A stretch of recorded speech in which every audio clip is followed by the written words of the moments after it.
So in this video, I want to talk about Canada's 2025 to 2027 immigration level plans. What you need to know. If you have ever dreamed about moving to Canada or staying here, you need to hear this. Whether you are a student, worker, or just starting your migration journey, you don't want to miss these crucial updates. Trust me, these changes could alter your plans. Stay tuned as I break it all down for you. Today, we're announcing that we will reduce the number of immigrants we bring in over the next 3 years, which will result in a pause in the population growth over the next 2 years. On our previously announced measures to cap international student permits and reform the temporary foreign worker program, all of which we are implementing with a single aim: stabilize our population growth to give all levels of government time to catch up, time to make the necessary investments in healthcare, in housing, in social services to accommodate more people in the future. Hi everyone, and welcome back to my channel, your go-to channel for everything you need to know about immigrating to Canada.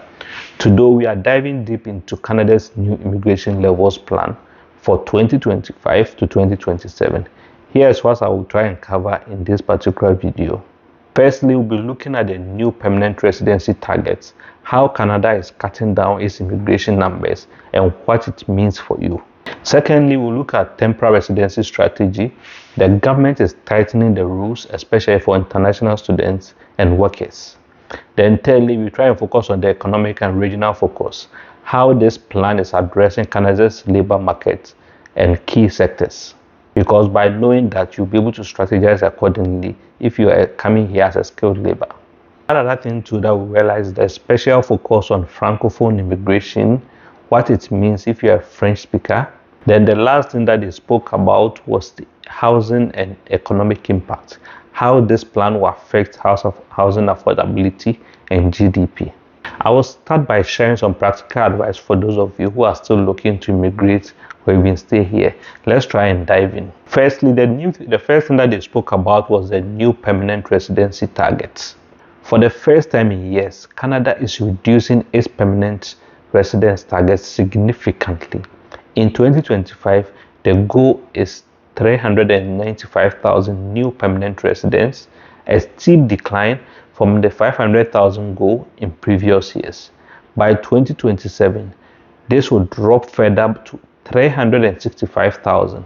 There is a reduction of about 105,000 admissions compared to earlier projections. Basically, this means that 105,000 people who could have come into Canada previously are going to miss out on their opportunity with this new change that is happening. But here is the key takeaway: more than 40% of the new permanent residents will come from people who are already in Canada as temporary residents, like international students or workers. Why is this important? If you are already in Canada, that could work in your favor as the government prioritizes these people already living, working, or even studying here. One thing that you have to know is Canada's population grew by almost 98% due to immigration in 2023. This could pause the growth but emphasize long-term sustainability. Secondly, the minister also spoke about temporary residence strategy. Now here is where things get interesting and a little tougher. The government is planning to reduce the number of temporary residents. That includes international students and foreign workers. They have set a target of cutting down temporary residents to 5% of Canada's population by 2026. For context, the temporary population would decrease by 445,901 in 2025 and 445,602 in 2026. That's how much numbers they are going to cut down over the next 2 years. That's close to 1 million people that they are going to cut out. So if you are an international student or a temporary worker, this means stricter rules are coming, including a cap on international students, that's limiting the number of international study permits that are going to be issued. We've seen that already introduced that. It's possible there are going to be more stricter. So if you are an international student or a temporary worker, this means stricter rules are coming, including a cap on international students, limiting the number of study permits. And as we've seen beginning of this year, a cap was introduced for all the province. And looking at how things are going, it's possible more stricter rules are going to come to restrict these numbers, or even to restrict how these numbers are further distributed. Then there will be tighter work permit eligibility for spouses of temporary residents, unlike previously where almost every single spouse of a temporary resident could just come into the country. As we've seen, compared to previously where almost every spouse of a temporary resident could get a permit to stay in Canada and work, they are going to introduce tighter rules when it comes to eligibility for spouses to get work permit to stay and work, which means most spouses will have to just come in on a visitor visa just to come and visit and go back, unless their spouses have managed to transition to permanent residency, where they might be able to now bring them in to come and stay with them. So if you are somebody who has spouse living in Canada or planning to join your spouse in Canada, this is going to actually affect you. And also there's going to be a 10% reduction in postgraduate work permits, that's PGWP, starting in 2025. They are going to further cut down the number of PGWPs that are going to be issued from 2025 going. So if you are going to be graduating during that period, you need to know that it's possible there will be stricter rules coming your way. And just to quote the minister, according to the Immigration Minister Mark Miller, these changes are essential to ensure Canada's immigration system continue to work for the country and the newcomers. So basically, he's doing all these things to make sure that the country that they promise you as a new immigrant before you come in is what you get, compared to what they are offering you now, where there's challenge and most people who are coming in are complaining about lack of job, lack of housing, and even lack of amenities. They want to try as much as possible to try and roll back some of these things so they can afford to make immigration work for the country. Now let's talk about how this plan aims to meet Canada's economic needs. By 2027, 62% of all new permanent residents will be admitted through economic immigration streams, which means they are prioritizing sectors like healthcare and trades. If you have experience or skills in these areas, this could be your golden opportunity. This might be the time to sharpen those skills and make sure that you get yourself into the right sector. That way you can take advantage and be able to transition smoothly from wherever you are to permanent residency.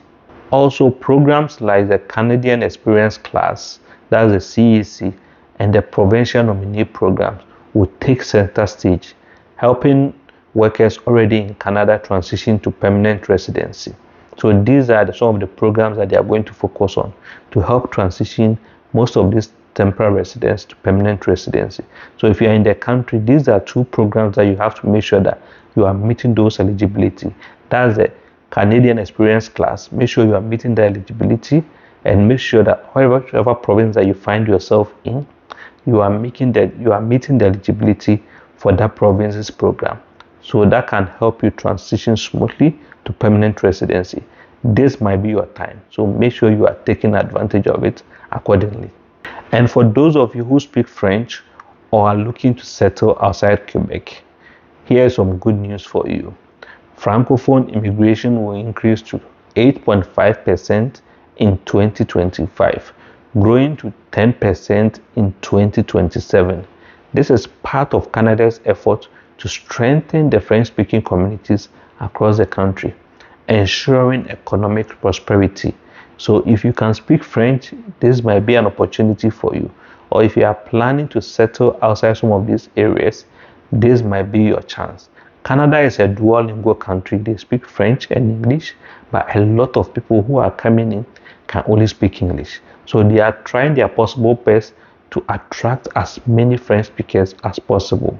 So if for you are having challenges of meeting eligibility in some of the other criteria, this might be time for you to possibly learn French so you can increase your chances of possibly getting to permanent residency under any of the Francophone programs that will be introduced.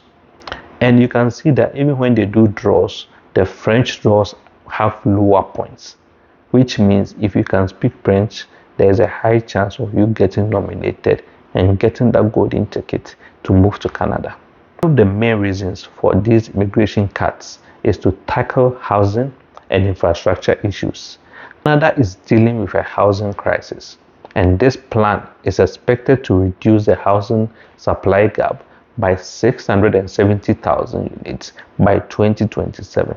At the same time, the plan promises robust GDP growth and an improvement in the housing affordability.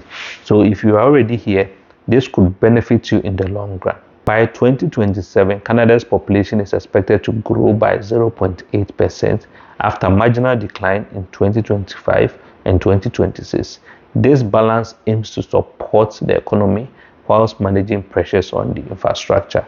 So they are trying their possible best to make sure they ease the pressure that they have on the economy based on the number of people who are coming in. But you can see that post 2027, there might be chances where they are going to increase the numbers after they've managed to pull everything under control. So how can you navigate these changes if you are looking to move to or stay in Canada? Firstly, I would advise you to focus on economic immigration.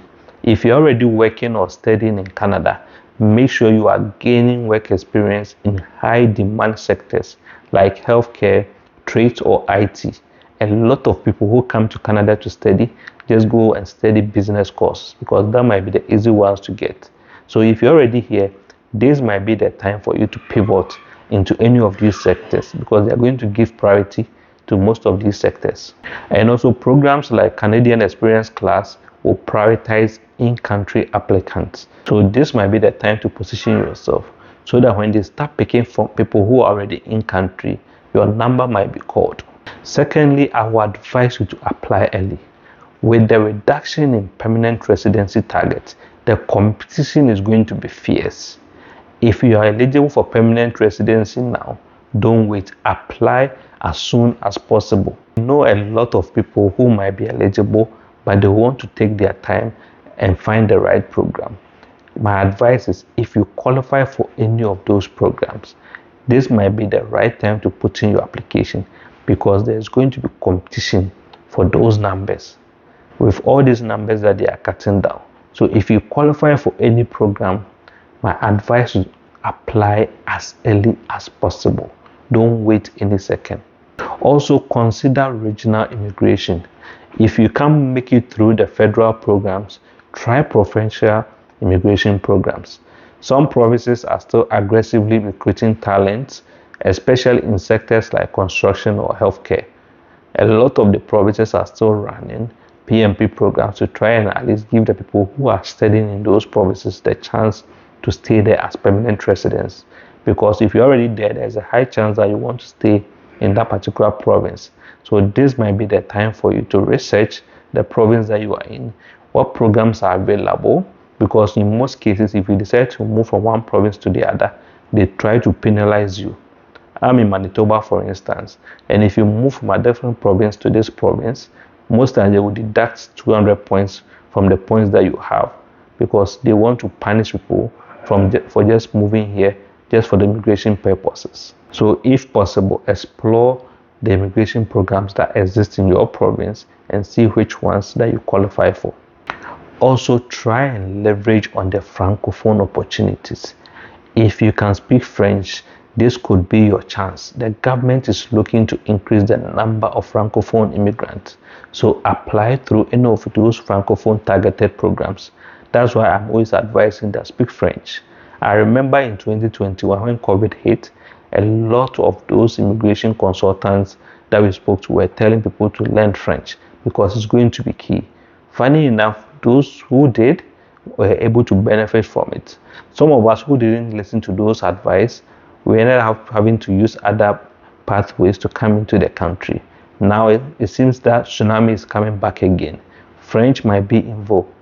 It might be time for you to possibly start learning French if other avenues have closed for you, because that might open up other opportunities for you. To sum it all up, the Canada's 2025 to 2027 immigration levels plan is a game changer, especially if you are an international student or temporary worker.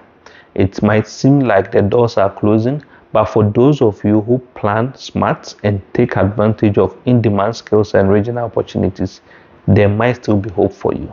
There are different people are going to see it as half empty. Others might look at it and see it as half full because they are already in country.